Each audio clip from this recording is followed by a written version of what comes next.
เอาพี่น้องข้าวนี่บ่อยากหนีซะแล้วตอนนี้คอนเซปต์จบลงแล้วอย่างอันหนีไปทางใหม่ยับเข้ามาทางไหนยับเข้ามาใกล้ๆมาฟังเรื่องนิทานทีมงานลูกหลานรอแก้วเพชรโกนโขงนำผลงานมาฝากมาต้อนในพี่ให้น้องนะครับชมมาฟังพี่น้องเอ๋ยกดมาลองชิมสมบักหน้าสีหวานเบอร์ล้างเจอต้นต่างต้นมันหวานสมดอกต่างกันซะแล้วอัศจรรย์ใจแก่หางเงาๆสังบ่ได้ห้องนั่งได้นอบาดกระต่ายหางสันสังบ่ได้หางนอนบัดนี้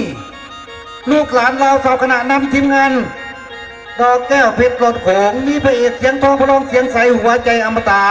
นางเอกสาวเสียงหวานเจ้าของน้ำตาน้อยนักล่าขาใจเธอสาวน้อยอ้อยใจเสียงใสยอดนิยมพระเอกเสียงแหบมีเสน่ห์พร้อมด้วยตลกเอกชื่อดังฝังใจยอดนิยมกุมารน้อยเสียงใสหัวใจไห้ซื่นเบาดนตรีแสงสีไฟและอ่อนสาวแลมเสือเจอหักเสียใหญ่ใจดีหัวใจเกินห้อยสมฤทธิ์วิสัยในการสนับสนุนครบวงจรกาบกรประพันธ์เหลืองพออินแปลงแก้วผู้ผาเอ้ข้าวพอโศกนำทีมงาน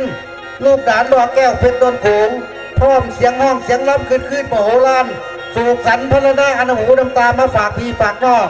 มาในทองเหลืองเขาในท้องกับเกิดเป็นหนอนหมอนมุนหัวได้เกิดเป็นงูเกี่ยวซะแล้ว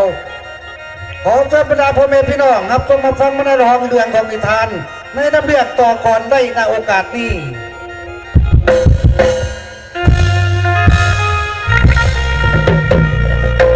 ผู้ฟังเลยหันมาย้อนกาวันเมืองหนึ่งชนบทมีครอบครัวพอทอมมี่อยู่ในบ้านเมียยายตาน้ำเจ้าเอากันเลยลูกความสามมุดไส้นอแก้วเขามาเกิดความกันผู้ลุงนั่นเท้าหัดซื้อบุญชูผู้ที่สองน้องมาซื้อว่าสมหมายเท้าเล่าหันยังมีน้องสายท้องเกิดรุ่นพีพอต้องมีเล่าเห็ดหน้าผูกเขาฝนแรงกว่าลังเดียวต้นนี้บุญชูออกไปเริ่มต้นเป็นไอ้หมู่คนโขกพร้อมพย่อมือยกกาววันทานอมย่อมเอาความเป็นเรื่องฝังพันกรยุคใหม่เรื่องโบราณแกนสมัยให้ผู้ส้มหับผู้เห็นแจ้งหอมทางซะแล้วพอดีพบกับพระเอกเสียงใสหัวใจอมตะบ่าวสามสีน้อยเพชรแทงเป็นไตในโอกาสนี้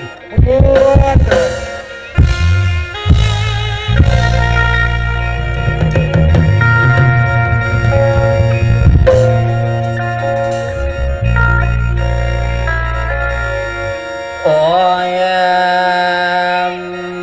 ป่า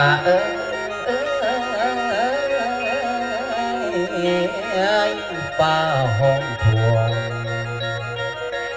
โอ้ยอย่าดึงความหมอน้ำอายเสียงสั่งนอนนะเหลือบาดนี้แมนว่าเป็นยังอย่าสุดสามสีน้อยผู้ลำดอก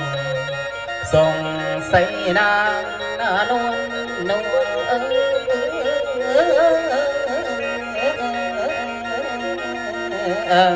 โอ้ยโอ้ยโอ้ยโอ้ยโอ้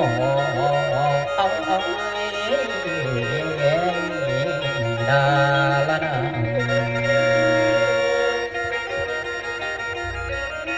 เหลือบาดนี้ฟังอีกก่อนเด้อพี่น้องสิย้อนก่อนเด้อตอนพวกนี้แล้วเสียบนิ้วขอยอยกขึ้นเสหัวเด้อเก่าไฟผู้บ่าฟังน้ำเนืองอย่ามีใจเครื่องคุณฟังนิทานเด้อต้นนิทานคุณแต่เรื่องละเดี๋ยวนี้น้องถึงเข้าแล้วว่าจ๋าสิออกเสียงเตยเบิ้งนกของมันหลังจองกระซองมาบาดนี้น้องพอแต่เปิดผ้าแนวเห็นผู้น้องสมัยพี่แดวโอ้ยเดียวบึงข่าวในจังแมนน้ำแท้ในแก้วว่าจะไข่ฟ้าจะแก้วป่านุกเขาอ้อยคอนมันสิห้องเกินหาคูยินเสียงกุ๊กกูห้องมันนั่งก้อนทั่วเมือง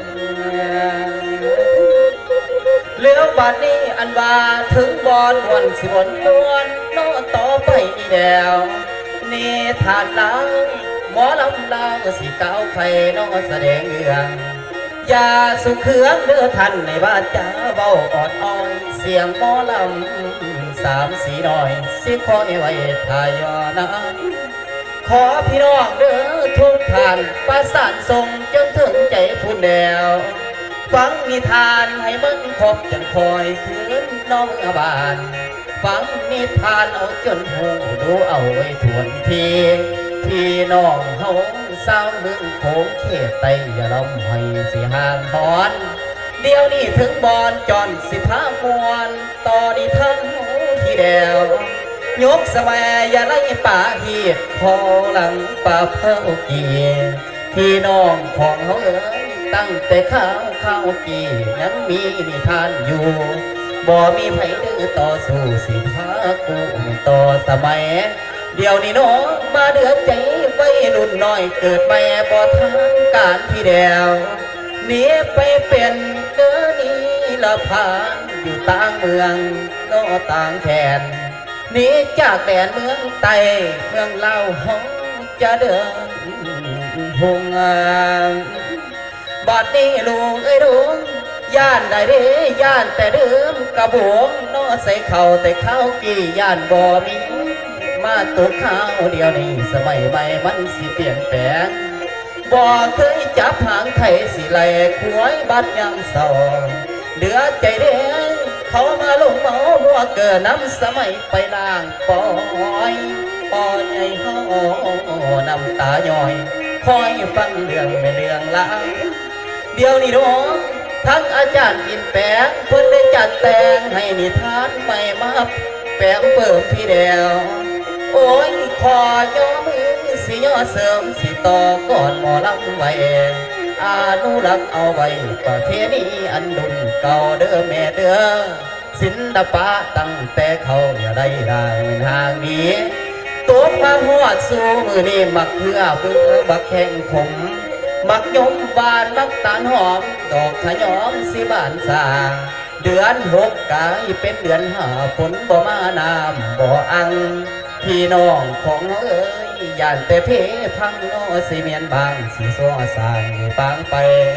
เดี๋ยวนี้น้อยับเข้ามาไกลๆเขาเรื่องนิทานเฮาพี่เดียวเย็บอ่อนิทานนี้สิต่อก่อนในคืนนี้น้ำมาก่อนผงสีบุญสู้คือน้ำซื้อมีพ่อแม่เด้ออายเอ้ยน้องมาห่มเต่าอยู่ดีเดี๋ยวนี้น้องเขาในนาก็ว่าเป็นจังสีสิมองมนในหัวอกมีแดวบุญสู้เป็นคนกอกสิเก่าก่อนน้อวันนี้เดือใจเด้เขาในนาสิตายเกียงคนบ่มาเดียงซอยพี่น้องของเขาเอ้ยสิว่าจะเด้ออินอ้อยไปหาเจ้าอีพ่อเฮาไปหาแก้วอีแม่เฮาใส่เดินโอ้ยโอ้ยโอ้ย